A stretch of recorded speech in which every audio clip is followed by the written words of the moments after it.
Karolis Kaupinis, metų asmenybė, sukūrė metų filmą? Karolis Kaupinis, režisierius, aktyvistas, žurnalistas, menininkas ir LRT metų asmenybė. Vieną dieną aš būsiu metų asmenybė. Vieną dieną vietoj visų šitų dikaduonių save vadinančių komikais. Vieną dieną vietoj visų šitų, kuriems aš labai pavydžiu. Į premjerą būsiu pakviestas aš. Ir aš sėdėsiu pirmoje eilėje, kuri bus rezervuota tik man, kad tilptų mano ego tenai.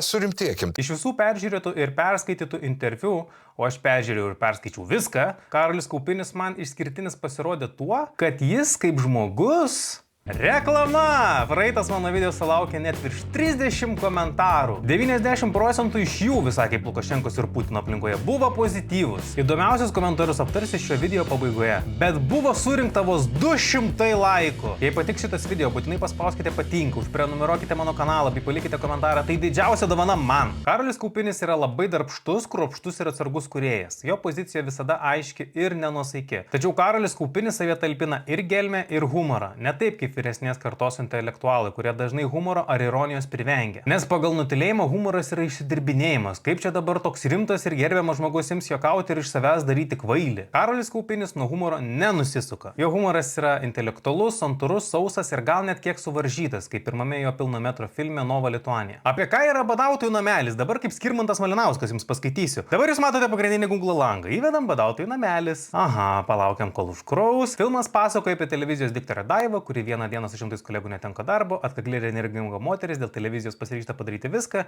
jie paskelbė bado akciją ir apsigyvena vagonėlėje priešais televizijos pastatus. Jos pėdomis paseka ir 2 kolegos ir vienas prašalaitis. Jie tikisi, kad jau greitai akcija atkreips viso pasaulio dėmesį, laikas eina, visi ir seniai reporterinio kvapo, o tušti pilvai gurgia vis garsiau. Prieš eidamas į Badautojų namelio premjerą aš pergyvenau dėl kelių dalykų. Pirma, dėl scenų ilgio.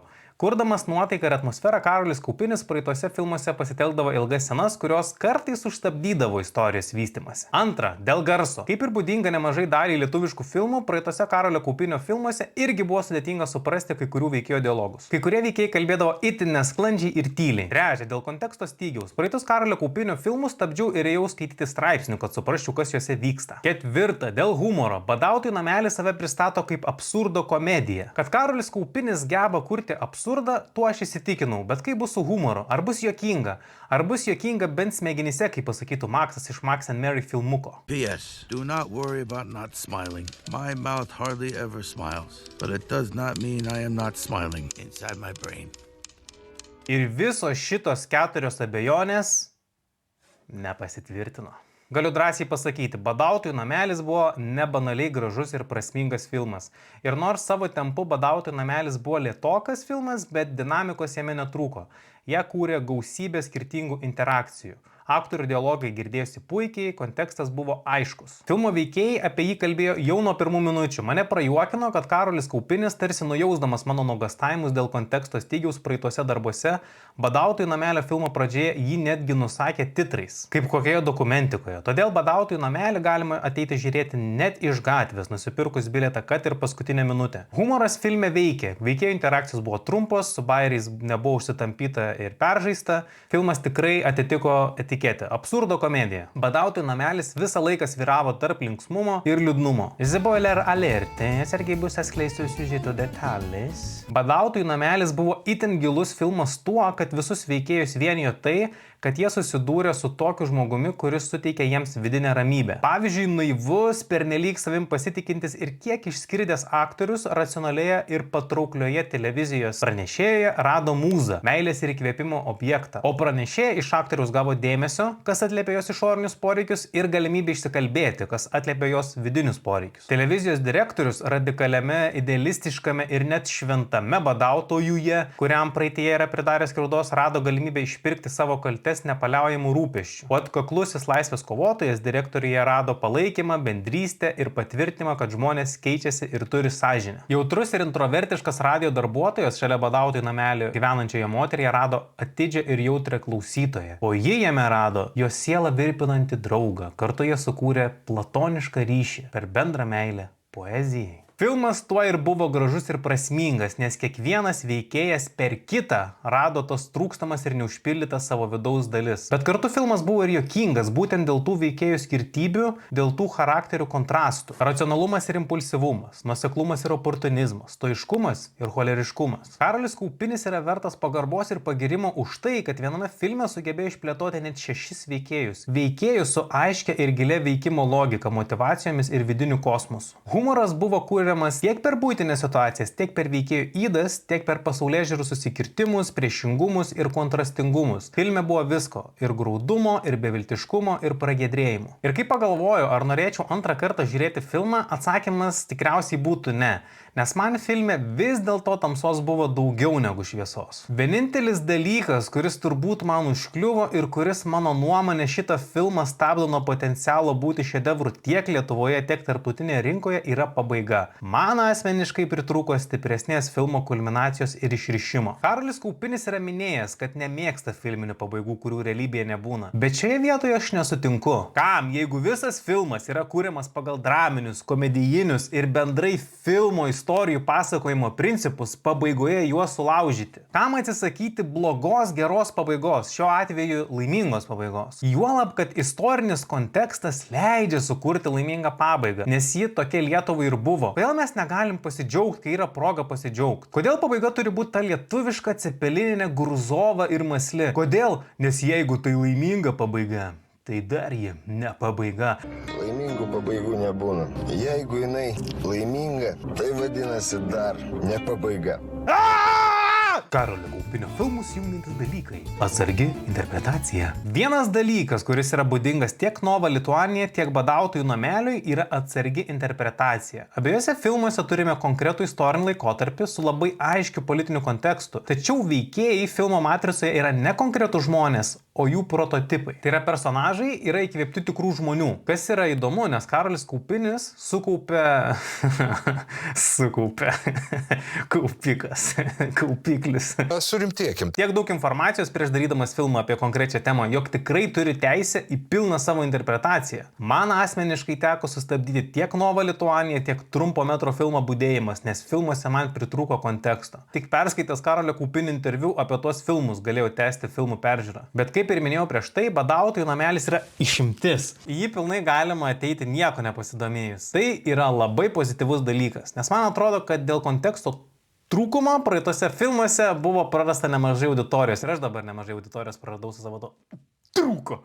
Lietuviškose filmuose mes galime pamatyti panašų pleištą kaip ir mūsų visuomenėje, kad trūksta vidurio. Mes arba turime filmus, kuriuose viskas sukramtyta, tūpa ir nuobodžiai nuspėjama, arba turim filmus, kuriuose būtinai viską reikia užkoduoti, užšifruoti, prikurti 5 dūgnų metaforų. Filmui, kuriuos tu negali nueiti be 100 perskaitytų mokslinių straipsnių ir vieno vieneto daktaro disertacijos. Badautojų namelis pagaliau yra tas filmas, kurį gali žiūrėti visi.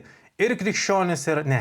Ir kuris turėtų būti įdomus visiems. Nes neslėpsiu, su praeitais Karolio Kaupinio filmais man buvo taip. Man buvo įdomiau skaityti Karolio Kaupinio paaiškinimus apie jo praeitus filmus, negu žiūrėti pačius filmus. Išorinės aplinkybės stipresnės už vidinės žmogaus pastangas. Karolio Kaupinio filmus jungia vienas bendras dalykas – absurdas ir kaip žmogus elgiasi, kai susiduria su neišvengiamybė. Filme Triukšmadarys matome, kaip mokyklos direktorius reaguoja, tvarkosi tuo, kad artėja neišvengiamas jo mokyklos uždarimas dėl vaikų stygiaus. Filme Budėjimas mes matome, kaip tėvas ir sūnus reaguoja ir tvarkosi su tuo, kad neišvengiamai artėja sergančios žmonos mamos mirtis. Filme Nova Lituanija matome, kaip geografijos profesorius, ministras pirmininkas ir prezidentas reaguoja ir tvarkosi su tuo, kad Lietuvai kyla grėsmė tiek iš kaimynų rytuose, tiek vakaruose. Filme Budėtojų namelis matome, kaip televizijos ir radijo darbuotojai tvarkosi su tuo, kad jų būstinė yra užimta rusų karių. Ir nors iš pažiūros Badautojų namelis turėtų būti pozityviausias filmas, nes galiausiai Lietuva 1991 metais tapo laisva ir pripažinta. Bet tai įvyko tik po nepavykusio pučo Maskvoje. Tai yra nebuvo tai, kad Badautojų namelio žmonės ir bendrai kiti Lietuvoje tuo metu kovoja ir besipriešinę žmonės iškovoja laisvę savo rankomis. Tam reikėjo ir antro dėmens, palankių aplinkybių, nusilpusios Sovietų sąjungos. Kitaip tariant, Badautojų namelio veikėjai yra ne ką absurdiškesnėje ir kritiškesnėje padėtyje negu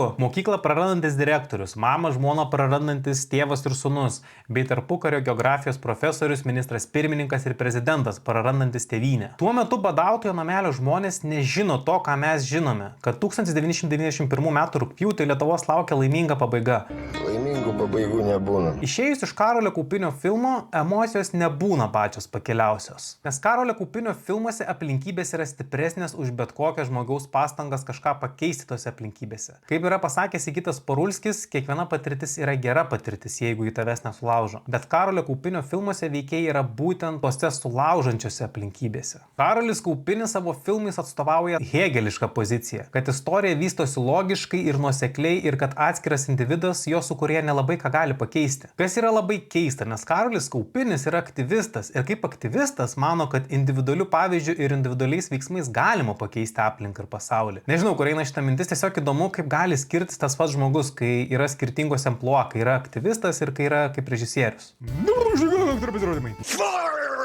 Kas dar jungia visus Karolio Kaupinio filmus, tai nepriekaištingi aktorių pasirodymai. Ką tik sakė antraštė. Ir tai nenuostabu, nes prieš filmo filmavimą, Sviestas visotas, yra rengiamos repeticijos. Karolis Kaupinis turi išskirtinį gebėjimą mums žinomus aktorius paversti visiškai net pažįstamais. Ir čia gerąja prasme. Tie patys aktoriai, kurie mus jau būna užknisę savo vienodą vaidybą ir atsikartojančiamis manieromis, pas Karolį Kaupinį tampa tuščiais lapais. Jis sugeba nunulinti aktoriaus fiziologiją. Atrodo, kad prieš mus stovi aktorius, kuriam buvo ištrinta visa jo fizinė patirtis, paliekant teorinę. Tai nėra tušti lapai. Tai nėra pirmakursiai, kurie neturi jokių teorijos žinių. Bet jie yra pirmakursiai ta prasme, kad iš jų galima išlipdyti ką tik nori. Aktoriai Karolio Kaupinio filmuose vaidina nuostabiai. Jų manierose, jų mikromimikose nebūna praeitie kurtų personažų pėdsakų. Kaip sakant, nerasite avižų, sojų ar vėžiagyvių priemaišų ten. Prieš Badautojų namelio premjerą aš labai laukiau sužinoti, kaip seksis Inetai Stasiulytei, kurios talentą įsijausti į bet kokį vaidmenį aš pamačiau projekte Pakartok, kur ji tiesiog išnešė tą savo projektą savo įsikūnymais. Tai būtent įsikūnymais. Jinai virsdavo tuo žmogumi, kurį vaidina, su visa kalba, judesiais, motorika, žodynu. Mane kartą pralankė meilė. Vienintelį dalyką, ką aš turiu, tai yra mano charakteris. Jie laisvai galėtų būti paversti gamyklomis, gaminančiomis puikią lietuvišką... Išparduoti viską! Viską nuvežti, išparduosite, kur tu gyvensi! Ir taip, Ineta Stasiulytė Badautojų namelyje puikiai suvaidino tiek draminės, tiek komiškas scenas. Buvo vienas malonumas stebėti jos ir kitų aktorių pasirodymus. O dabar linksmoji recenzijos dalis, dabar liaudė, kuri taip rūpestingai valgėte tą kriaukšlėtą duonelį ir klausėtės mano užrašų. Ir visi nekentėjai, prašau uždaryti savo kompus. Kreipiuosi į tave, Deividai Zvonkau. Atsiprašau, kad vėl sėdžiu prie tos supis rozetės ir mes užpipinsime žodį supis ir va čia man biškį darbą duosim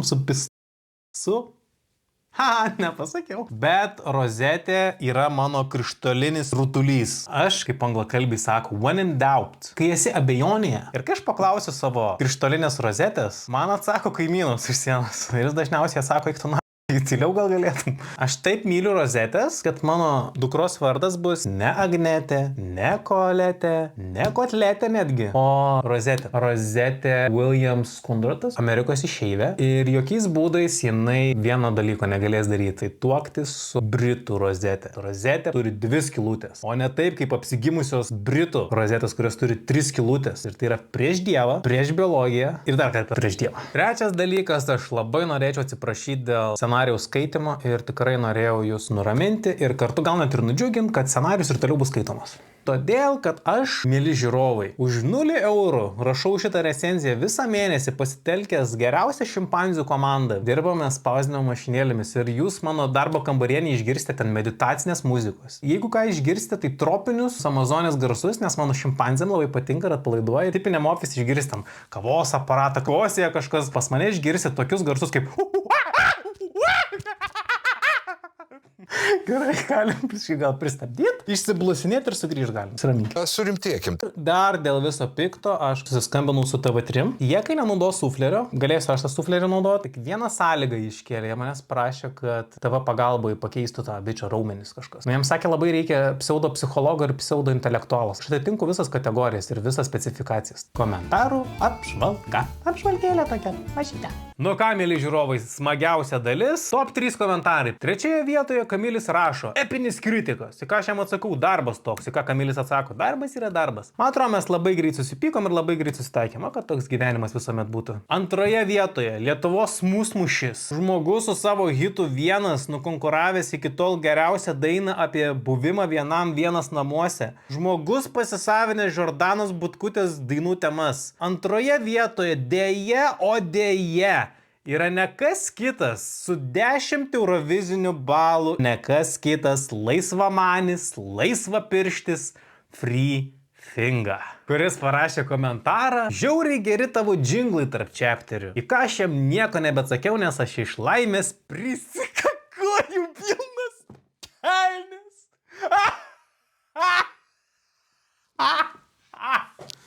Čia įdėsim iškarpą iš Ramanausko anekdoto. Prieš 18 metų pasakyta per LNK, kuris parodijavo anekdotus. Eina vokietys, rusas ir amerikonas. Ir žiūri karaliaus dvaras. Ten stovi šokoladinė statula. Vokietys suvalgė jai ranką. Amerikonas suvalgė jai koją. A rusas tik tais užpakalį palaižė. Ir tada juos pagavo karalis. Klausė, kas suvalgė koją? Vokietys sako, aš suvalgiau koją. Nukirskit jam kojas. Ruselis pamatė ir apsikakojo iš baimės. Kas suvalgė ranką? Sako amerikonas, aš suvalgiau ranką. Nukirskit jam rankas. Ir tada karalis klausė Ruselio, o ką tu padarėjai? Ruselis sako, aš tik tais užpakalį palaižiau. Tada karalis turėjo palaižyti Ruskelį užpakalį. A jis tai apsikakojo. Surimtėkim. O pirmoje vietoje yra top numeris 1 komentaras, tai visi jūsų palaikantis ar konstruktyvus komentarai. Aš jūs visus bučiuoju su jūsų sutikimu, aišku, kadangi esame liberalioje demokratijoje ir labai jūs myliu. Laikinkite, subscribinkite ir palikite komentarą. Ir kai pagalvoju, ar norėčiau antrą kartą žiūrėti filmą, tai tikriausiai norėčiau antrą kartą perfilmuoti gal. Kad trūksta vidurių. Atsiprašau. Ruselis tik užpakalį palaižė. Ruselis sako, aš tik tais užpakalį palaižiau. Karalis. Kas suvalgė ranką? Kas suvalgė ranką? O ką tu Ruselį padarei? Karalis klausė Ruselio, o ką tu padarei?